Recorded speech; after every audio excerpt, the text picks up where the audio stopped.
People paying money to see me in a 20 by 20 ring.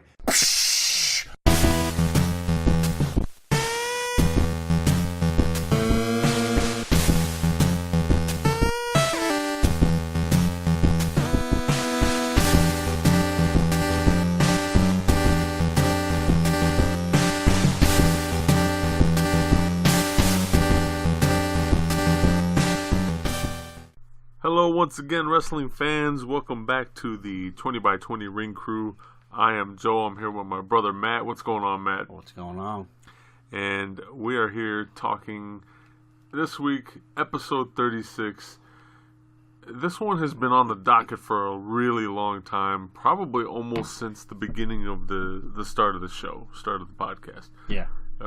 We've had more than a handful of people ask this question over the course of our podcast, and we're finally getting around to it. I think it's relevant now because of what's going on with WWE's Crown Jewel event, which may or may not happen at this point. It's relevant because he's coming back, at least for Crown Jewel if it happens. And of course, we're talking about the one and only sexy boy himself, the Heartbreak Kid, Shawn Michaels. How do you personally feel about Shawn Michaels? As a whole, or coming back? We'll start off with two totally different things. Yeah. We'll start off with coming back. Stay home. Stay home. Don't come back. Thank you, ladies and gentlemen. That's our podcast. Yeah. That was good. That was easy. Wish they all be this easy. No, I have no desire to see Shawn Michaels come back. All joking with his bald head aside and things of that nature. What is there left to do? It's the same thing with any other wrestler that we talked about. The Undertaker.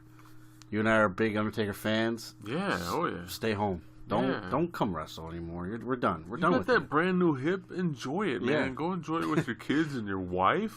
Yeah, man. I'm sure she'd appreciate it. Sure. Yeah, sure. That's a different podcast, but yeah, absolutely. Yeah.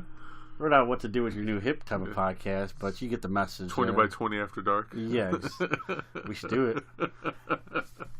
It's like that with any nostalgia. It's got to have a purpose, and when it comes to like real life people, it's different when it's like a thing, an entity, whether it's animated or a movie. You know, you just came off the heels of seeing Halloween, the new Halloween movie. Again, a lot of that's nostalgia. What they don't even have to really advertise that movie because it's a nostalgic movie. I didn't get to see it yet. I'm currently fighting a cold. If you guys can tell or not, please bear with me. I'm doing the best I can, trying to fight this little bug I got. But anyways, when it comes to people, nostalgia is tough because it's like being a fan of the Chicago Bulls, and Michael Jordan says, "Hey, you want nostalgia? I'll give you nostalgia. I'm gonna wear bring back my jersey, whether it's 23 or 45, and we're gonna win a championship." And it's like, who's we? Who's this we? You ain't gonna do nothing. You know, eventually age catches up with us all. It's a sad fact of life if you want to look at it that way. But no matter how you look at it, it's a fact of life. Age is going to catch up to you. And for Shawn Michaels, age has caught up with him, and he doesn't need to be in that ring anymore. I'm not saying I wouldn't like to see him every once in a while make a cameo appearance. That'd be cool. But when you start teasing matches, or in this case, actually doing a match, there's a problem with that. There's a major problem with that, and I don't want to see that for many reasons. One, I'm going to be a selfish fan here. I want to be entertained. I challenge Shawn Michaels in the sense that I don't find him entertaining anymore. I would hazard a guess. I want the same Shawn Michaels, the showstopper, the main event. I don't want this guy that, I used to be all that, but now I'm older. But hey, because I paid my dues, I can do whatever I want to do. The other reason is for his sake. Does he have it anymore? You know, I don't know what his physical body's like, but like in the sense of the Undertaker, you got a new hip, don't fuck it up. Yeah.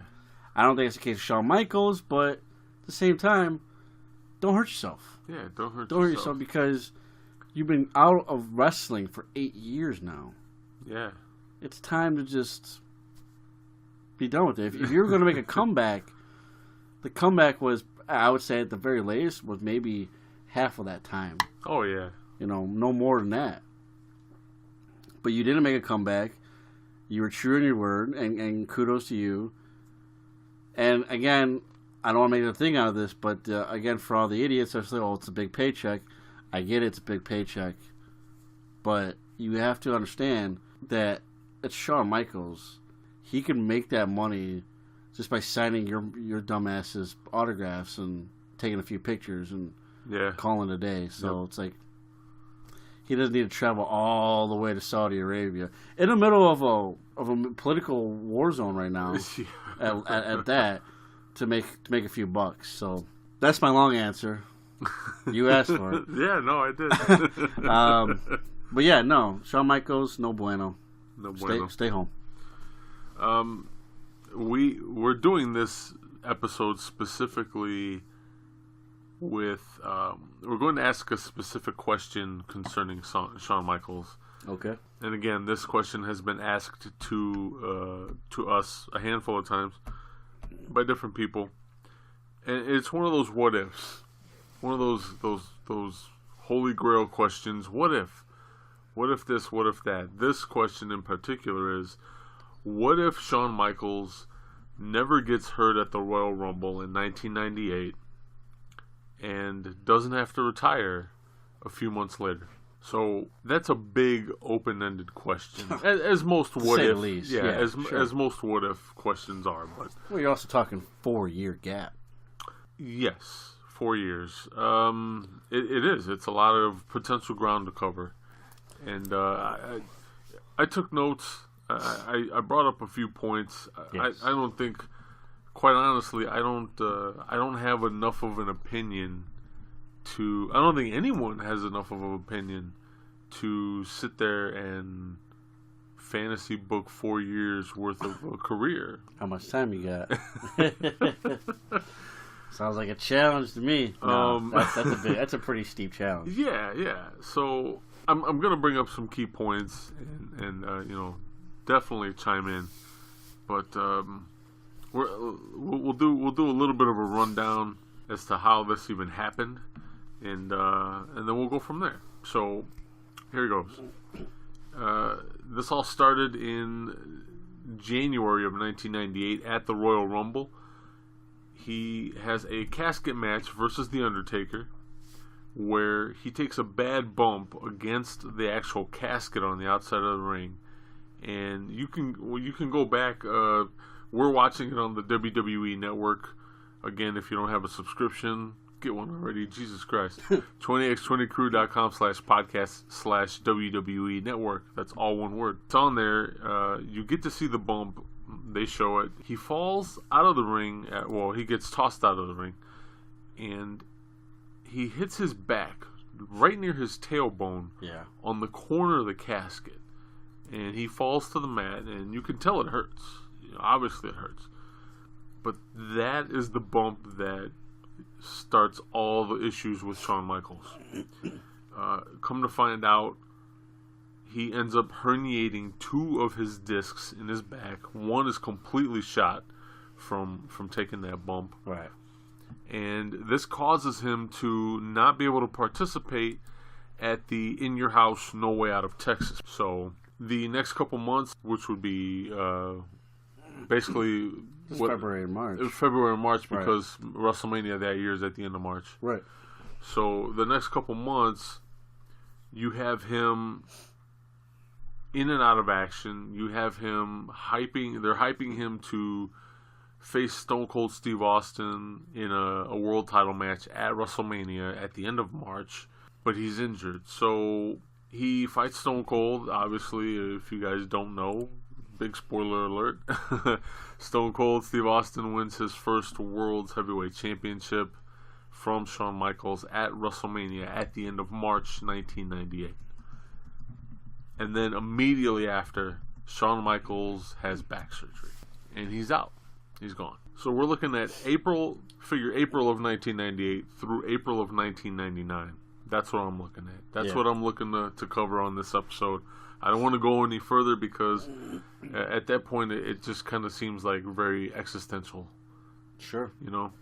So there's a lot of factors at play here with and without Shawn Michaels.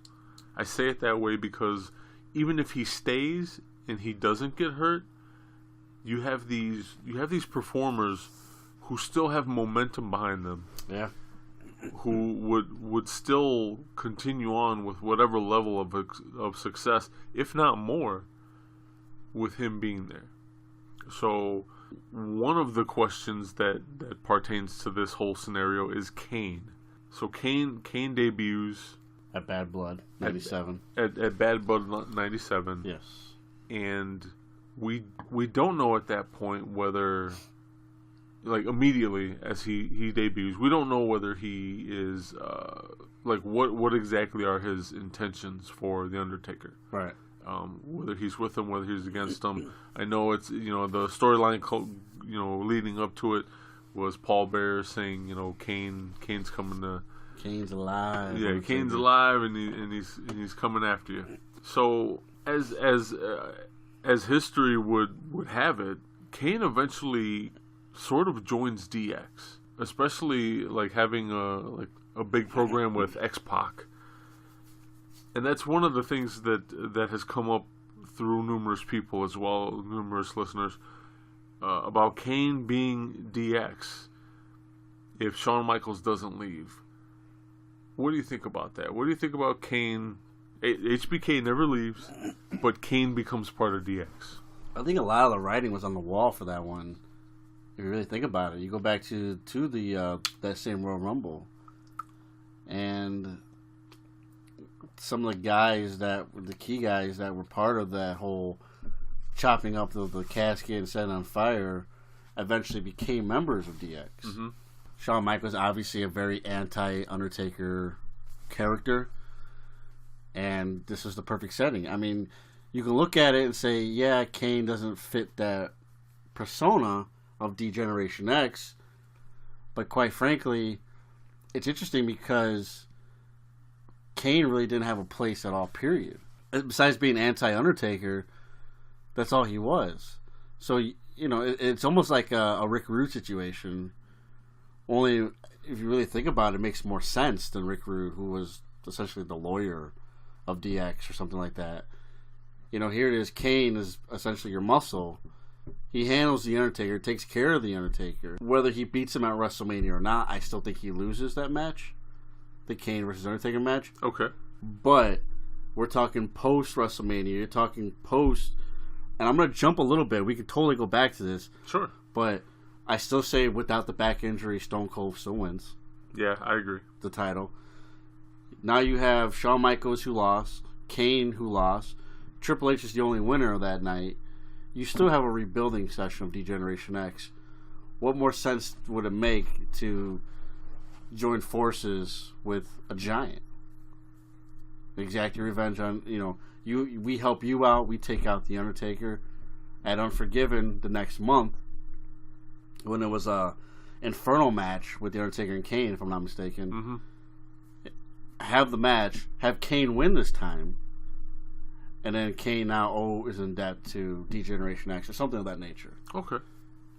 I think it fits. I mean, Kane doesn't have a place, doesn't have a purpose. He doesn't have a place. What strikes me as odd about this whole thing is he's obviously a very supernatural character.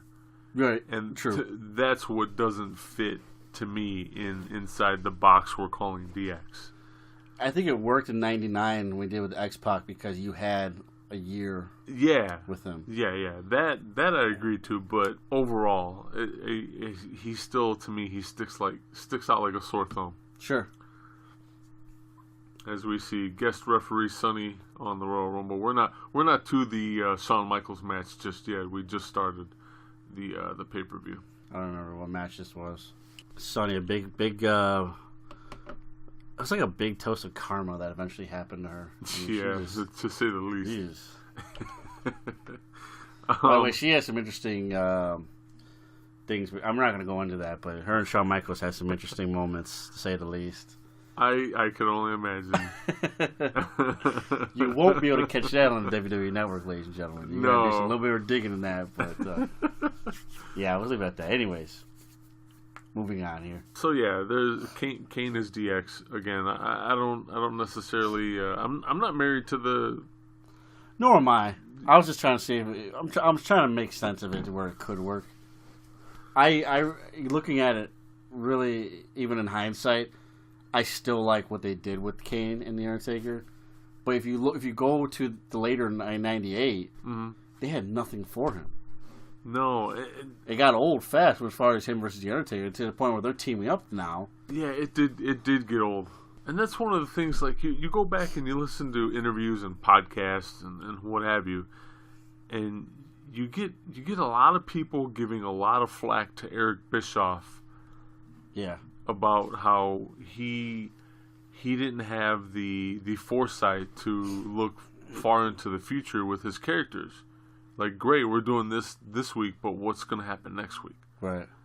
But here's the WWF at the time, kind of doing the same thing with Kane. I mean, he comes back, he's anti-Undertaker, but now what?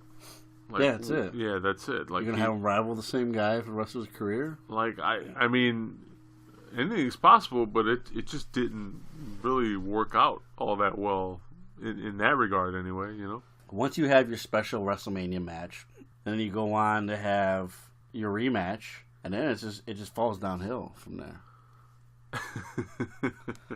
And Kane's just that character that they reinvented, and this is why he was reinvented so many times. He was a member of the corporation. He was a member of they just stuck him all over the fucking place. So I mean, if he could fit, and I'm using quotation marks, air quotes here, if he can fit in the corporation, you could make sense out of DX. I mean, he was just everywhere at that point. Another X factor here, no pun intended, is Mike Tyson. Mike Tyson obviously was the special enforcer in the championship match at WrestleMania. Yep. WrestleMania 14.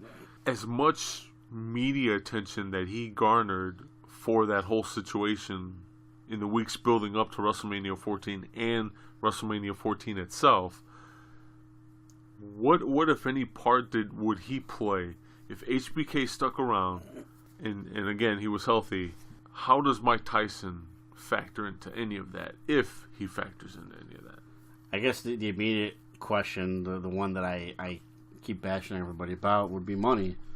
How much is it going to cost them to keep him post WrestleMania? If the price is right and they can get it going, I don't know. I can see them doing an immediate rivalry with Shawn Michaels and Mike Tyson. And I think it works out because that way you can prevent Shawn Michaels versus Austin right away. You can save that for SummerSlam. Yeah, that's a good point. So it'll just be a matter of what you're planning on doing with Tyson. If Tyson's ready to train for a match, do you make it a tag team match? Do you throw Triple H in there and Mike Tyson versus somebody else? That'd be my only thing. I think it works.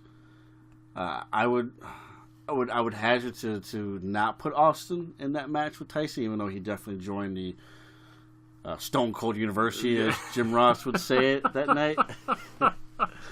But yeah, I could definitely see that. I would want for my championship rematch, I would want these two guys, Shawn Michaels and Stone Cold, that is, to be as far away from each other as possible for the foreseeable future until we're ready to build that rematch up again.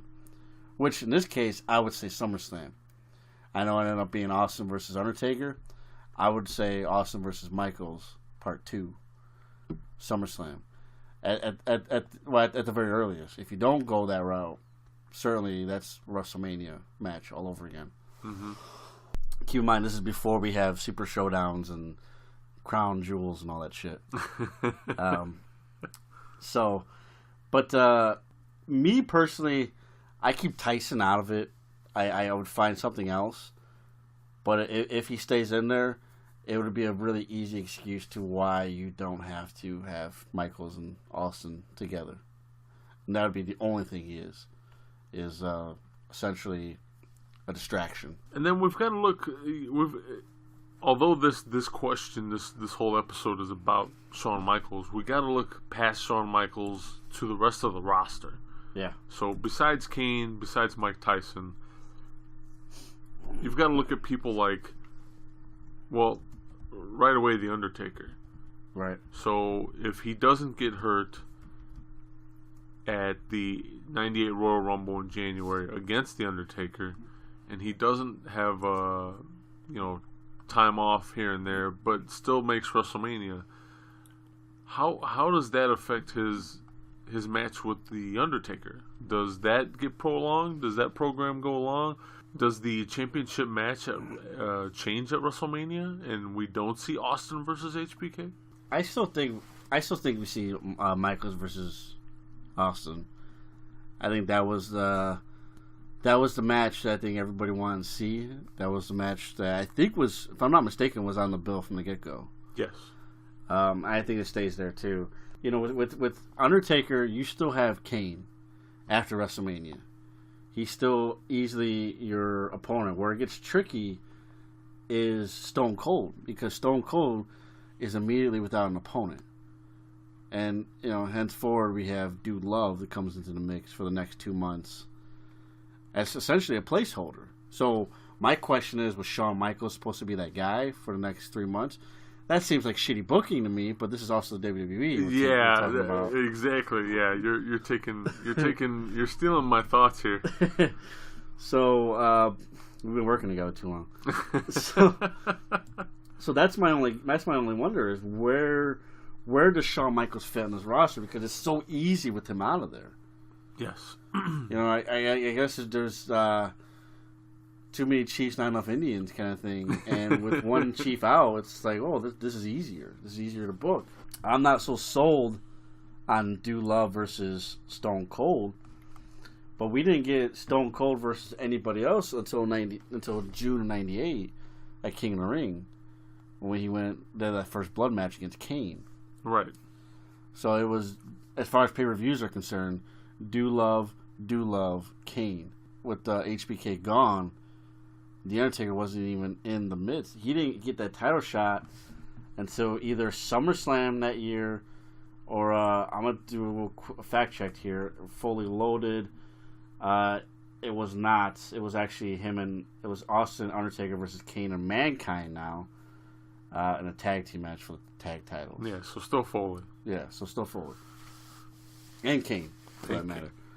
So yeah, it leads you to wonder, where the hell would Shawn Michaels fit in any of this? Or who gets essentially brought back down to mid-card level? My guess, Mick Foley.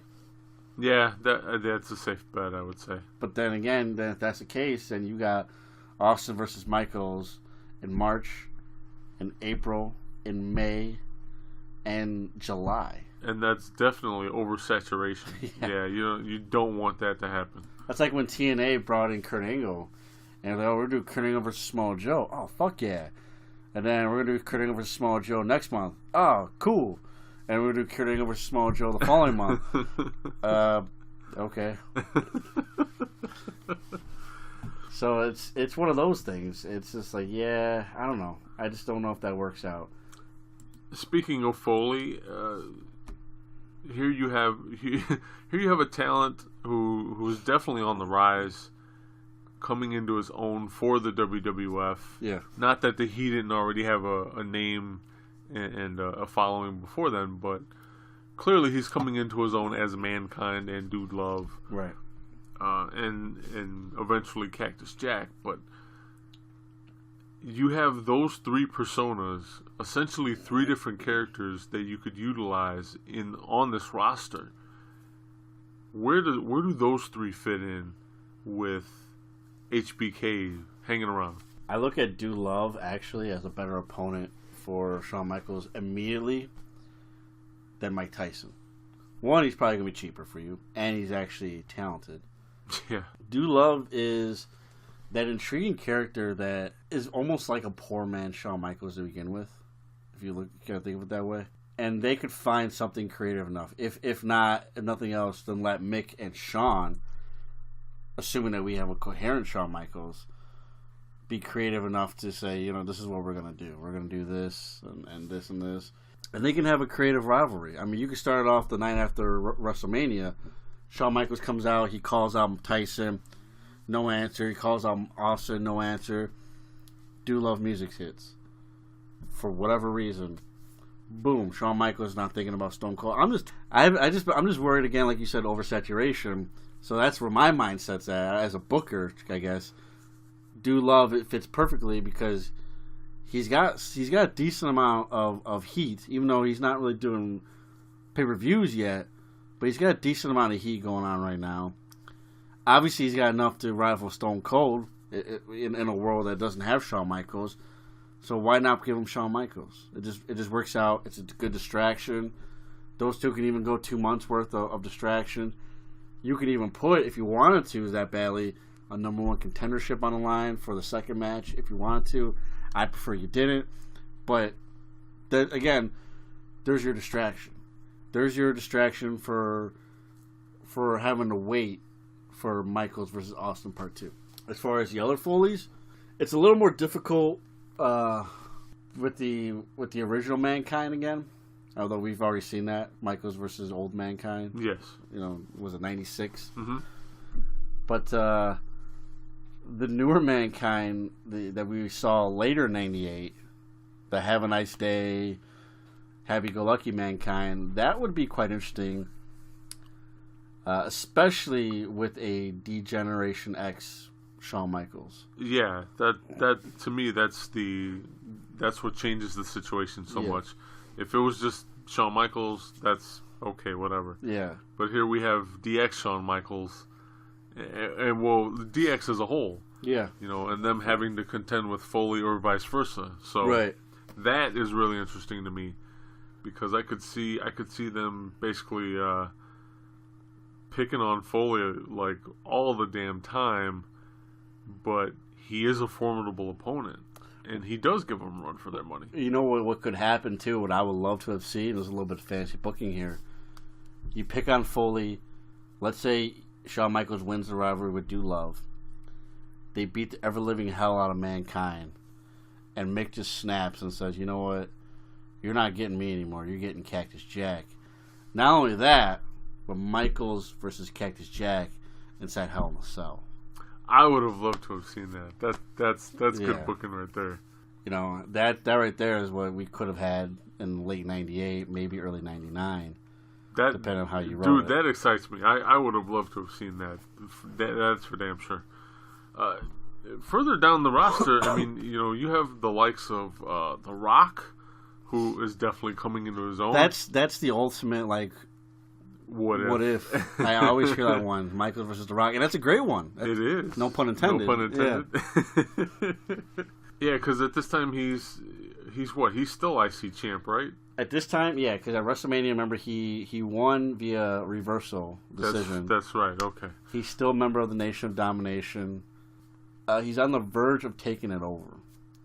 Yeah. And, see, so you have that. He has that going for him. He has a title.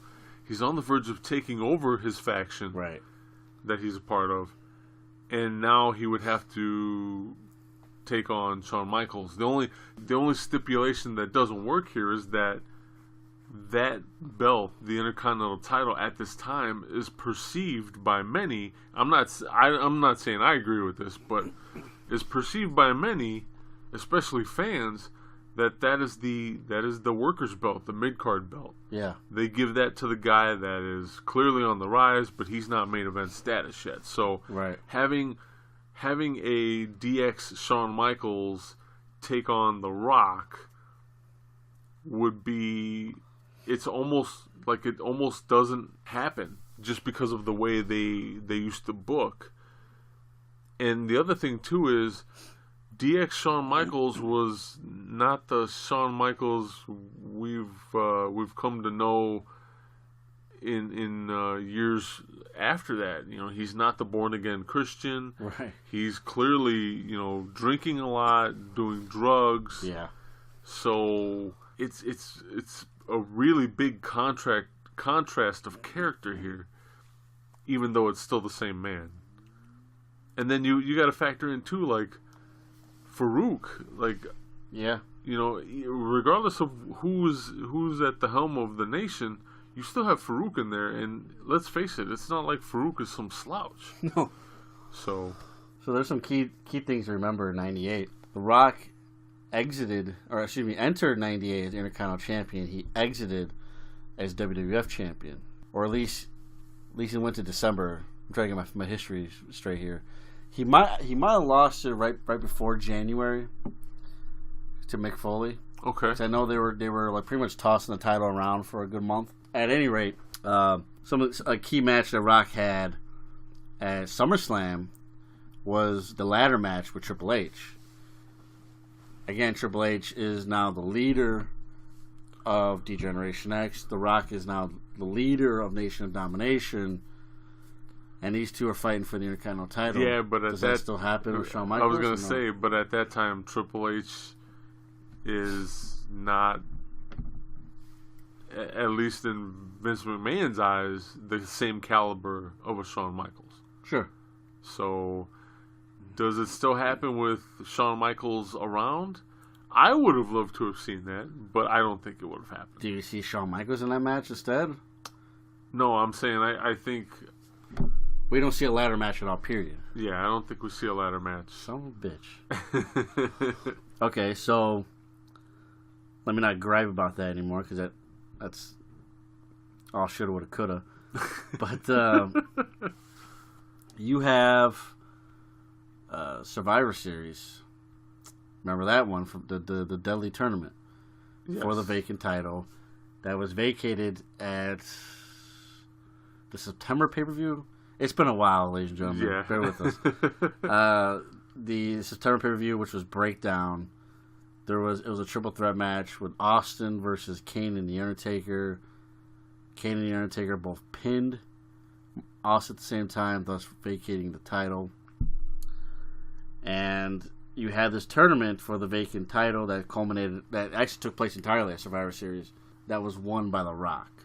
If Shawn Michaels is in the mix, do they go the route of putting a title on him via a tournament, or is Shawn Michaels more involved in the title picture at that point? Finally, we're talking fall of '98 now. You don't need a distraction anymore. Is he involved in the actual title picture, and is that when you get Shawn Michaels versus The Rock, or do we wait? Is this something that we wait for WrestleMania 15? Does Shawn Michaels versus The Rock take place then? We get a little bit of D-Generation X versus the Corporation, assuming that Shawn Michaels is still at the helm of D-Generation X. Again, I think Shawn Michaels' attitude here is what makes or breaks these situations. Right. Because again, he is alcohol fueled and drug fueled. Right. He doesn't have his shit together. Yeah. He's getting more erratic, and that's like the big if in all this is like, how erratic does he get over the coming months? Does he end up leaving, whether it be on like hiatus or to WCW? If he stays around and he stays in the WWF, I think because of his erratic behavior, I think we do get to see, to answer your question, we do get to see Shawn Michaels versus The Rock at Survivor Series, but I think The Rock takes that title. You think so? Yeah, because he's the more stable one at that point. I mean, you and I were talking before we started recording this episode, and we had mentioned like other big what ifs and like things that you and I didn't see coming, and one of them was Bret Hart leaving the WWF. Right. You and I both agree, like, who the hell would have fucking thought of that happening? Right. Yeah. And it happened. So I definitely see, it would be in Vince's eyes, it would be a case of Shawn screwed Shawn, and The Rock would have took that title. I think Shawn, if he still has that bad behavior, I think Shawn ends up being that guy like Dolph Ziggler is now, where like keep him in title contention, right? But guess what? You're just gonna do the job continually, different ways, for Rocks and Austins and whomever else. Well, you brought up the interesting idea of him not even being in WWE anymore. And I said before the show, I don't know what his contract situation was had he not gotten hurt. But I could see it, the way that everyone talks about it, the way Shawn talks about it. He was the perfect candidate, if you want to call it that, as the guy to make the jump from WWE to WCW. So he could continue that erratic behavior and not have to worry about his spot, because he'd probably be able to get creative control. And then the money was there. He's got buddies down there, Kevin Nash, Scott Hall. I'm assuming Sean Waltman's still fired, but you got Nash and Hall, and then WCW, what they get, potentially, if they can talk Brett into doing it, is that you have Brett versus Shawn Michaels, the rematch post Survivor Series. Because, if you go back to it, that was the last time since then and all the way till now, the last time those two ever stepped foot in the ring together was the Montreal Screwjob. WCW would have been frothing at the mouth if they would have gotten a chance to book that match. And they would have booked it on Nitro. You know what, man? Oh, man. How dumb they were. Yeah, it would have been stupid like that, folks. They wouldn't have done it on pay-per-view. They would have done it for Nitro ratings. You're exactly right about that. Or, if by Bischoff's logic, in his podcast, 83 Weeks, he divulges information that basically the whole reason they wanted to sign Bret Hart to begin with, obviously because he's a big name. Sure. Or I don't want to say that because he doesn't speak very highly of Bret Hart, but he's a substantial name. I'll say that he's a substantial name, and they signed him with the intent of making him a big feature on WCW Thunder. Okay. So it wasn't necessarily that they wanted him on Nitro; they needed his star power to carry and bring success to their other show, Thunder. Okay. If Eric Bischoff has you believe it, it would have, if things went the way he wanted them to with WCW, the NWO would have slowly took over Nitro, and the WCW would have had Thunder. Okay. That's a whole other podcast, but that's just a little footnote, folks. All right. So, as far as HBK jumping ship to WCW, I do think at one point in time, whether you agree with this or not, that he would have jumped because he did have Hall and Nash there. He had actual Clique members there, and he knew he would have been taken care of. And you're right, he would have had a lot less responsibility, but somehow more control. work less, get more money, have more control. And we would have got to see more DX style Shawn Michaels just on Nitro as part of the NWO. That part I feel 100% sure about. How long that would have lasted, who knows? But we say with that company. Yeah, but we definitely would have seen it, at least for a little while. So a lot of what ups here with Shawn Michaels in the span of a year, no less. Is there anybody else you think would have factored into this situation that's on the current WWF roster at the time?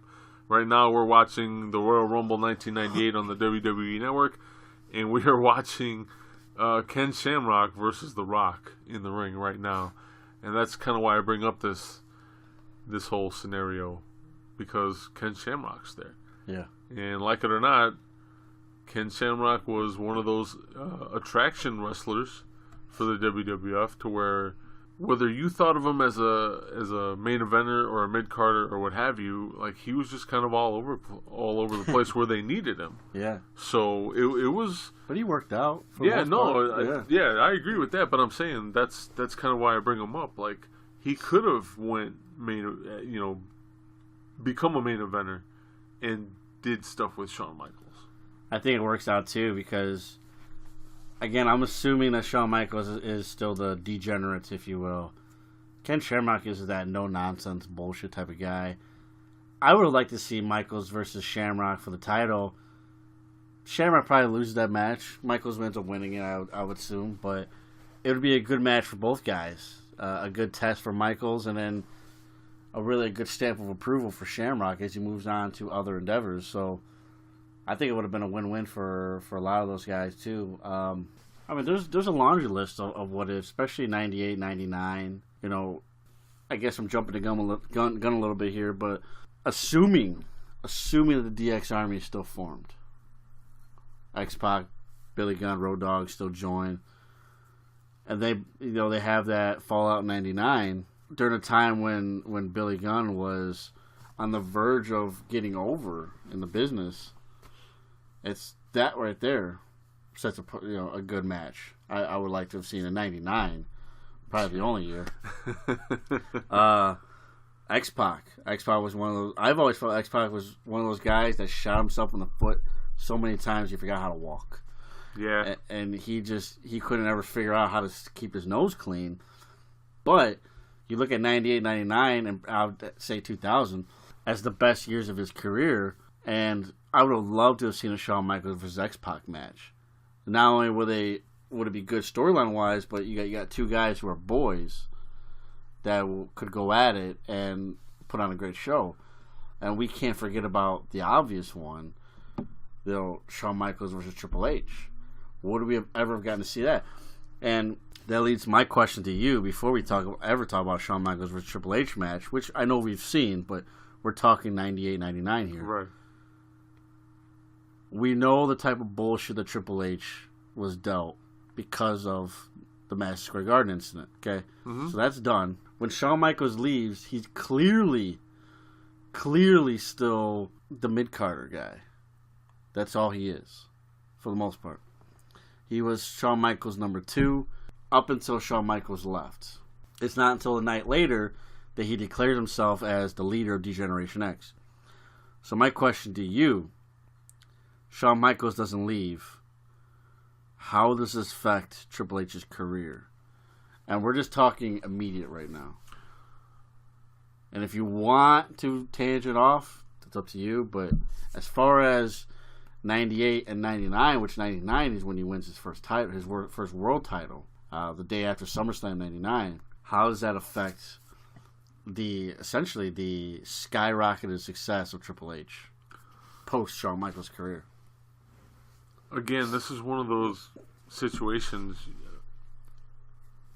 for all intent and purposes, there's like an overwhelming agreement from most wrestling fans that for whatever reason, Shawn Michaels somehow had Vince McMahon's number.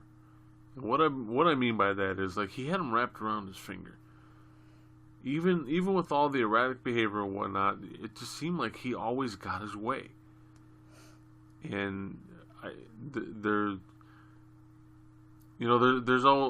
theories and stuff about why things were the way they were between those two. But who knows, really, besides them two, With that said, if Shawn Michaels stays around, I could tell you right now, I feel in my heart of hearts, Triple H stays that mid-carder. He just does, because Shawn Michaels is still around. Right. I think eventually, just because of the way they were booking stuff, they were already doing it with The Rock and Farouk and the Nation. I think eventually we would have seen Shawn Michaels versus Triple H and Shawn Michaels versus X-Pac as a part of dissension within the DX Army. And to be honest, if he had stuck around long enough and not got hurt, we probably could have seen him versus China as well. So who wins? Mainly Triple H versus Shawn Michaels here. I think Shawn Michaels wins. Does that affect Triple H? In your opinion, does Triple H become the game? I think it still happens, but it doesn't happen in the same amount of time. I think it takes longer. I think it takes longer because Shawn Michaels is there, he's the one that's limiting that situation from happening. I mean, because you look at it, 99, Triple H marries Stephanie McMahon. Of course, that's still storyline purposes. Marries the boss's daughter. Does his whole McMahon-Helmsley era in 2000, where Triple H is running things. So that's some foreshadowing for you. Mm-hmm.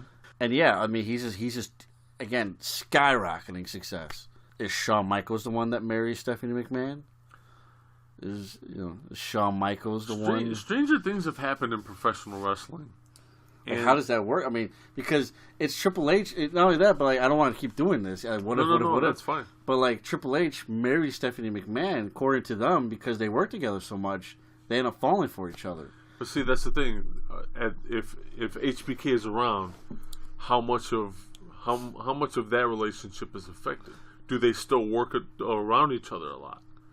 And that's or do they do it at all? Or do they do it at all? So You're leads right. you to a weird question of like, do we even see what we have today? I think because of the woman who Shawn Michaels married, I think that still stays the same. I still think he marries the ex-Nitro girl, and I forget her name. Yeah, I forget her name too. But I still think he marries her, and I don't think there's anything to do with Stephanie McMahon. So that took place because of his time off. Mm-hmm. He's going to church now, things of that nature. If you're still on the road, I don't see you having time for that. I'm not saying you're wrong, but where does he fit that? Where does that fit in the timeline? I say what I say about his wife because when he talks about her, he has that. It's kind of hard to explain. You would understand because you are married to your wife, sure, as I am married to my wife, right? And we have a special relationship with those women, respectively, right? And it seems that way for Shawn Michaels. Like, it didn't matter. No one else mattered whether they were throwing themselves at him or not. Right. Including Sonny. Like, after a while, he was like, he didn't want anything to do with her. Yeah. He wanted the Nitro girl, and they got married. Like, right. That's why I say that still happens the way it happens. It wasn't like... See, I just saw it as they rekindled the relationship because they met each other at a church. I didn't know that she was working around or what have you. I don't know the story behind that. I had thought, this is me going back to watching this documentary probably 10 years ago now. Okay. That they had met at rekindled at a church function or something like that. I could be wrong though.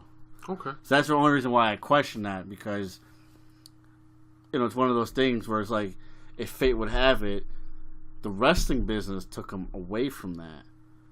Not because he didn't want anything to do with her because of all these women, but just because he wasn't there, he didn't see her. He didn't be like, I know you, right? Kind of thing. Okay. So I don't know. I could be wrong about that, but it leads to a lot of interesting questions because of that. Because of the fact that you have, and going back to Triple H here, you have a guy who essentially is your best friend. That's what they can call each other, right? So yeah, it's interesting though because he's the guy that has to go away in order for you to skyrocket. Mm-hmm. He has to leave, and if he doesn't go away, I mean, what does that do to your career? I mean, do we look at Shawn Michaels and Triple H the same way, or does Triple H say you're the reason why I didn't become the success that I wanted to become, or does Triple H say, fuck it, I'm not a WWE soldier anymore, I'm going to go somewhere else and be the game somewhere else? And man, again, get out of my head, because it's like, if that relationship does happen that way, and it does push Triple H away from the WWF, yeah, it wouldn't be like he isn't welcome with open arms to WCW, right? Because of Scott Hall and Kevin Nash. Exactly, same situation. Same situation. He would have been there. He would have been there, and they would have utilized him in the NWO and as an ex-WWF employee to keep those ratings skyrocketing, as much as possible. I still say WCW fails, but man, Triple H and WCW would have made it not as terrorizing. Not as terrorizing. That would have been, at least for where he was on TV, would have been interesting stuff to watch. Yeah, because now, like, if that happens, you have him as part of the NWO on Nitro, and the DX Army with Shawn Michaels invades Nitro. Yeah. You know, that would have made for really interesting television. I think Triple H would open the door. I do too. Yeah. Oh yeah. There would have been more fucking worlds colliding before it was legally happening years later. Yeah, a lot of big what ifs here, man, and I don't intend on answering anyone's question. Like, it's gonna end up being an open-ended episode. Yeah. There's just no way. Yeah, you can't. But I think more than anything, I first had this conversation with a listener by the name of Paul, and he just wanted to know. He was curious what would have happened. What if you and I were booking this? Yeah. What would have happened if he would have stayed? So I hope, Paul, if you're listening, and I know you're listening. Thank you. Yeah, thank you for the suggestion, and two, thank you for listening, and two, I hope this continues to be a source of getting your gears turning in your brain and getting you to think a little bit more about Shawn Michaels and what would have happened. I mean, obviously the episode's not over yet, but we've already covered a lot of shit. Yeah, so I think that's a good start. You and I got to pay some bills, and unfortunately, yeah. Stay tuned. Are you ready? Yeah, I'm ready. Hey, think you can tell us what to do? I can't tell you what to do. You think you can tell us what to wear? I can't tell you what to wear. Think that you're better? Hell no, I'm not better. Well, you better get ready. But I am smarter. Bow to the masters. I'll bow to the masters over at Raise. Raise will hook you up with all kinds of discounted gift cards for your favorite places to eat, for your favorite places to shop online and in store. They have any place you could possibly think of, and they even have discounts on ride-sharing services like Lyft and Uber in case you guys need to make it to a show. So hop on over and support the show. Support your 20x20 crew. Visit us for more information on Raise and discounted gift cards over at 20x20crew.com/podcast/raise. That's RAISE. 20x20crew.com/podcast/raise. And we got 2 words for you.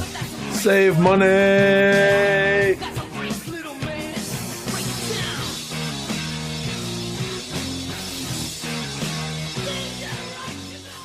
You can catch us on Instagram at instagram.com/20x20crew. You can catch us on Twitter at 20x20crew. You can catch us on Facebook, facebook.com/20x20crew, facebook.com/groups/20x20talk, or you can visit our website, 20x20crew.com. And until next week, we will See you in the ring.